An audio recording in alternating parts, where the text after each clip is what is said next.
ಮತ್ತೊಂದು ಕಡೆ ಸರ್ಕಾರದಲ್ಲಿ ಆಡಳಿತ ಸುಧಾರಣೆಗೆ ಮುಂದಾಗಿದ್ದಾರೆ ಸಿಎಂ ಡಿಕೆ ಶಿವಕುಮಾರ್. ಯಾವ ರೀತಿ ಇಲಾಖೆಗಳ ನಡುವೆ ಸಮನ್ವಯ ಸಾಧಿಸೋದಕ್ಕೆ ಇಲಾಖೆಗಳ ವಿಲೀನ,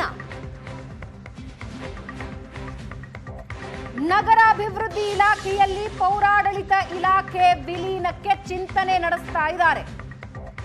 ಕೃಷಿ ಇಲಾಖೆ ವ್ಯಾಪ್ತಿಗೆ ತೋಟಗಾರಿಕೆ ಮತ್ತು ರೇಷ್ಮೆ ಇಲಾಖೆ ವಿಲೀನ, ಅನಗತ್ಯ ವೆಚ್ಚ, ಆಡಳಿತ ಸುಧಾರಣೆಗೆ ಸಿಎಂ ಡಿಕೆ ಶಿವಕುಮಾರ್ ಮುಂದಾಗಿದ್ದಾರೆ. ಇತ್ತೀಚೆಗೆ ಹೊಸ ಇಲಾಖೆ ಸಹ ಘೋಷಣೆ ಮಾಡಿದ್ರು ಮುಖ್ಯಮಂತ್ರಿಗಳು. ಸಾರ್ವಜನಿಕ ಕುಂದುಕೊರತೆ ಆಲಿಸೋದಕ್ಕೆ ಹೊಸ ಇಲಾಖೆಯ ಪ್ರಾರಂಭ ಘೋಷಣೆ ಮಾಡಿದ್ರು. ಈಗಾಗಲೇ ಪ್ರಜಾ ಸೇವಾ ಇಲಾಖೆಯನ್ನ ಸೃಷ್ಟಿ ಮಾಡಿದ್ದಾರೆ. ಇದೀಗ ಹಾಲಿ ಇರೋ ಇಲಾಖೆಗಳ ವಿಲೀನಕ್ಕೆ ಸಿಎಂ ಡಿಕೆ ಶಿವಕುಮಾರ್ ಚಿಂತನೆ ನಡೆಸಿದ್ದಾರೆ. ಹಾಗಾದ್ರೆ ಯಾಕೆ ವಿಲೀನ? ಒಂದೇ ವಿಭಾಗದಲ್ಲಿ ಒಂದಕ್ಕಿಂತ ಹೆಚ್ಚು ಇಲಾಖೆ ಕಾರ್ಯನಿರ್ವಹಣೆ ಆಗ್ತಾ ಇದೆ. ಇದರಿಂದಾಗಿ ಆಡಳಿತದಲ್ಲಿ ವಿಳಂಬವಾಗ್ತಾ ಇರೋದನ್ನ ತಪ್ಪಿಸೋದಕ್ಕೆ ವಿಲೀನದ ಚಿಂತನೆ ಮಾಡ್ತಾ ಇದ್ದಾರೆ. ಫೈಲ್ಗಳ ವಿಲೇವಾರಿ ಸೇರಿ ಯೋಜನೆಗಳ ಅನುಷ್ಠಾನಕ್ಕೆ ಇದರಿಂದ ವೇಗ ಸಿಗುತ್ತೆ. ಒಂದು ಇಲಾಖೆಯಿಂದ ಮತ್ತೊಂದು ಇಲಾಖೆ ಅನುಮತಿ ಪಡ್ಕೊಳ್ಬೇಕು, ಆ ಇಲಾಖೆಯಿಂದ ಮತ್ತೊಂದು ಇಲಾಖೆ ಅನುಮತಿ ಪಡ್ಕೊಳ್ಬೇಕು. ಅದು ಇನ್ನು ಮುಂದೆ ಇರಬಾರದು. ಸಿಎಂ ಹಂತದಲ್ಲಿ ಇಲಾಖೆಗಳ ವಿಲೀನದ ಬಗ್ಗೆ, ಅದರ ಸಾಧಕ ಬಾಧಕಗಳ ಬಗ್ಗೆ ಚರ್ಚೆ ಆಗ್ತಾ ಇದೆ. ಇನ್ನು ಕಾನೂನಾತ್ಮಕ ತೊಡಕುಗಳೇನಾದ್ರೂ ಇದೆಯಾ ಅಥವಾ ತಾಂತ್ರಿಕ ಸವಾಲುಗಳು ಏನಾದ್ರೂ ಇದೆಯಾ? ಅತಿ ಶೀಘ್ರದಲ್ಲೇ ಕ್ಯಾಬಿನೆಟ್ ಸಭೆಯಲ್ಲಿ ಚರ್ಚಿಸಿ ಈ ಬಗ್ಗೆ ತೀರ್ಮಾನ ಮಾಡೋ ಸಾಧ್ಯತೆ ಇದೆ.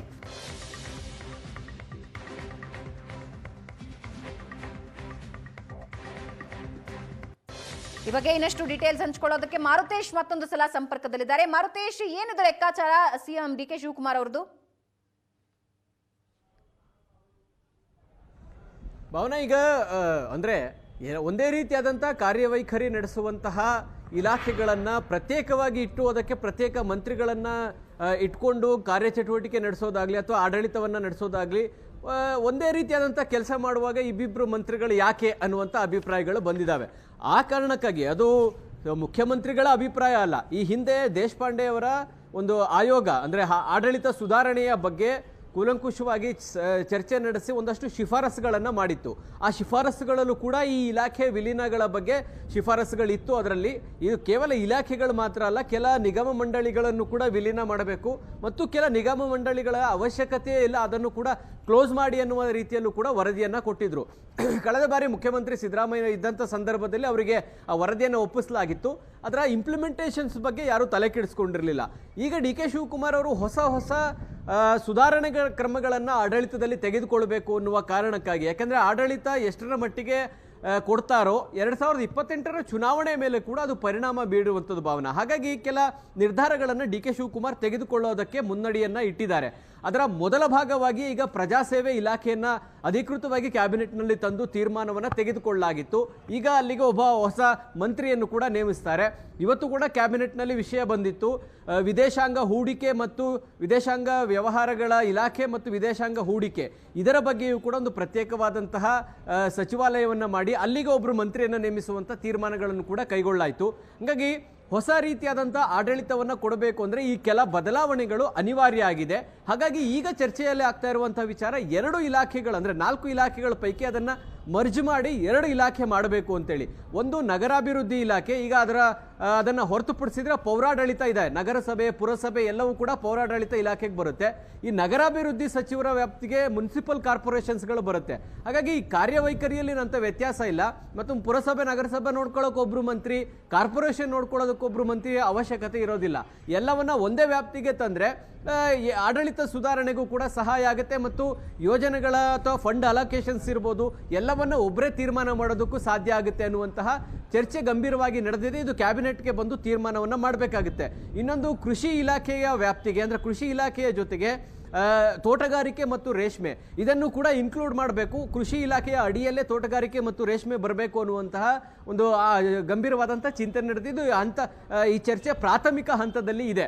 ಸೊ ಇದರ ರೂಪುರೇಷೆಗಳನ್ನು ತಿಳಿದುಕೊಂಡು ಮತ್ತು ಇದನ್ನು ಮಾಡೋದ್ರಿಂದ ಆಗುವಂತಹ ಏನಾದರೂ ಸಮಸ್ಯೆಗಳು ಇದೆಯಾ ಇಲ್ವಾ ಅದನ್ನು ಕೂಡ ಚರ್ಚೆ ನಡೆಸಲಾಗ್ತಾ ಇದೆ. ಸಾಧಕ ಬಾಧಕಗಳ ಚರ್ಚೆಯ ಬಳಿಕ ಅಂತಿಮವಾಗಿ ಒಂದು ರೂಪುರೇಷೆಗಳು ಸಿಗುತ್ತೆ. ಹಾಗಾಗಿ ಒಂದೆರಡು ಹೊಸ ಇಲಾಖೆಗಳು ಸೃಷ್ಟಿಯಾಗ್ತಾ ಇದ್ದಾವೆ. ಒಂದೆರಡು ಹೊಸ ಇಲಾಖೆಗಳು ಮರ್ಜ್ ಮಾಡೋದ್ರ ಮೂಲಕ ಆಡಳಿತ ಸುಧಾರಣೆಯ ಕಡೆಗೆ ಹೆಚ್ಚು ಗಮನ ಹರಿಸೋದಕ್ಕೆ ಮುಖ್ಯಮಂತ್ರಿಗಳು ತೀರ್ಮಾನವನ್ನು ತೆಗೆದುಕೊಳ್ತಾ ಇದ್ದಾರೆ. ಆ ನಿಟ್ಟಿನಲ್ಲಿ ಇದು ಪ್ರಾಥಮಿಕ ಹಂತದ ಚರ್ಚೆಯಲ್ಲಿದೆ. ಅಂತಿಮ ತೀರ್ಮಾನ ಯಾವಾಗ ಕೈಗೊಳ್ತಾರೆ ನೋಡಬೇಕು. ಅಂದರೆ ಒಂದು ಇಲಾಖೆಯಿಂದ ಮತ್ತೊಂದು ಇಲಾಖೆ, ಅಂದರೆ ನೀವು ಆ ಆಡಳಿತದ ವೈಖರಿಯನ್ನು ನೋಡಿದಾಗ ಕೃಷಿ ಇಲಾಖೆ ಇರ್ಬೋದು, ಕೃಷಿ ಇಲಾಖೆಯ ಹೊರತುಪಡಿಸಿದ್ರೆ APMC ಎಲ್ಲ ತೋಟಗಾರಿಕೆ ಇಲಾಖೆಗೆ ಬರ್ತವೆ. ಹಾಗಾಗಿ ಅವೆಲ್ಲವನ್ನ ಒಂದೇ ವ್ಯಾಪ್ತಿಗೆ ತೆಗೆದುಕೊಂಡು ಬಂದರೆ ಆಡಳಿತ ಮಾಡೋದು ಈಸಿ ಆಗುತ್ತೆ ಮತ್ತು ಯೋಜನೆಗಳ ಘೋಷಣೆ ಈಸಿ ಆಗುತ್ತೆ, ಜೊತೆಗೆ ಅನುದಾನವನ್ನು ಹಂಚಿಕೆ ಮಾಡೋದು ಕೂಡ ಈಸಿ ಆಗುತ್ತೆ ಮತ್ತು ಫೈಲ್ ಮೂವ್ಮೆಂಟ್ಗಳು ಕೂಡ ಒಂದು ಇಲಾಖೆಯಿಂದ ಮತ್ತೊಂದು ಇಲಾಖೆಗೆ ಹೋಗಬೇಕಾದಂಥ ಅಗತ್ಯ ಇಲ್ಲ. ಎಲ್ಲವನ್ನ ಒಂದೇ ಇಲಾಖೆಯ ಅಡಿಯಲ್ಲಿ ತಂದರೆ ಫೈಲ್ ಮೂವ್ಮೆಂಟ್ ಕೂಡ ಈಸಿ ಆಗುತ್ತೆ.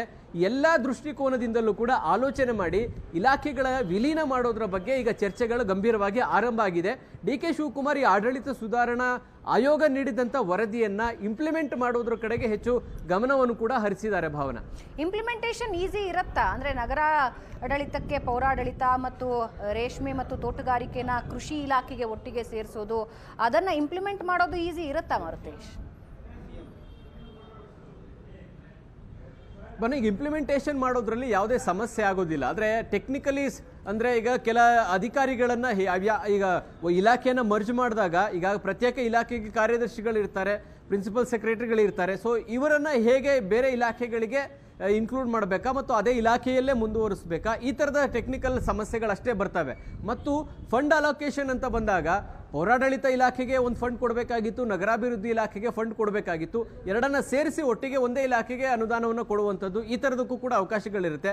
ಅಂದರೆ ಅದರಿಂದ ಏನಾದರೂ ಹೆಚ್ಚುವರಿಯಾಗಿ ಹೊರೆಯಾಗುವಂಥದ್ದು ಏನಾದರೂ ಇದೆಯಾ, ಅಥವಾ ಆಡಳಿತ ಸುಸೂತ್ರವಾಗಿ ನಡೆಯೋದಕ್ಕೆ ಏನಾದರೂ ತೊಡಕುಗಳಾಗುತ್ತಾ, ಈ ಥರದನ್ನು ಹೆಚ್ಚು ಗಮನ ಹರಿಸ್ತಾ ಇದ್ದಾರೆ.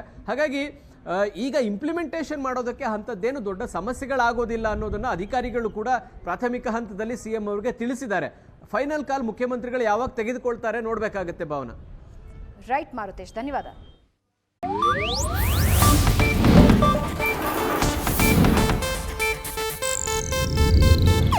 ಇದು ಏಷ್ಯಾನೆಟ್ ನ್ಯೂಸ್ ನೆಟ್ವರ್ಕ್ ಪ್ರಸ್ತುತಿ.